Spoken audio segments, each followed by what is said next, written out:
with a breaking news alert. Coming there with breaking news tonight at 6. Cleveland police make an arrest after 2 Lyft drivers were killed in separate shootings over the past few days. Thanks so much for joining us. I'm Tiffany Tucker. I'm Brian Duffy. Good evening, everyone. Our Brittany Weir has been following these investigations. She joins us with the very latest information. Brittany.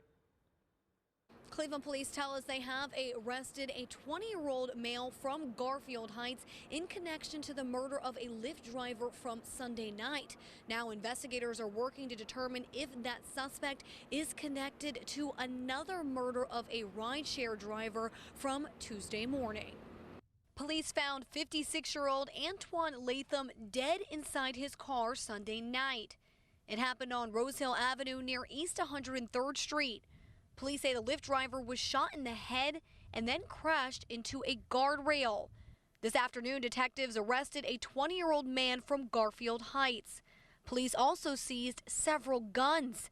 Now, investigators are looking into whether he's also responsible for killing 27-year-old Vasil Shvets. He also was a Lyft driver. The 27-year-old was murdered Tuesday morning. There's tire marks going into the snow. Like I said, he smashed into a dumpster. Someone shot Svets in the chest. He then drove through a front yard and crashed into a dumpster. We're still trying to look for shell casings. In a statement, the chief said our detectives worked diligently around the clock to gather evidence, conduct interviews, and thoroughly review all aspects of these cases. Their swift and dedicated efforts led to an arrest within 72 hours. We will continue to actively investigate the separate tragic loss of life that occurred on Tuesday, February 10th, 2026.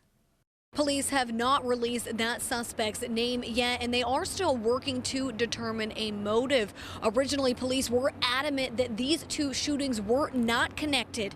Now they are backtracking as they work to figure this out. In Cleveland, Brittany Weir, 19 News.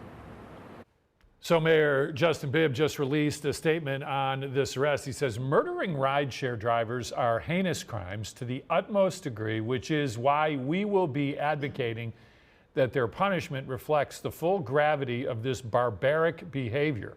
This is necessary as it sends a strong, clear message that this level of lawlessness will not be tolerated in our community.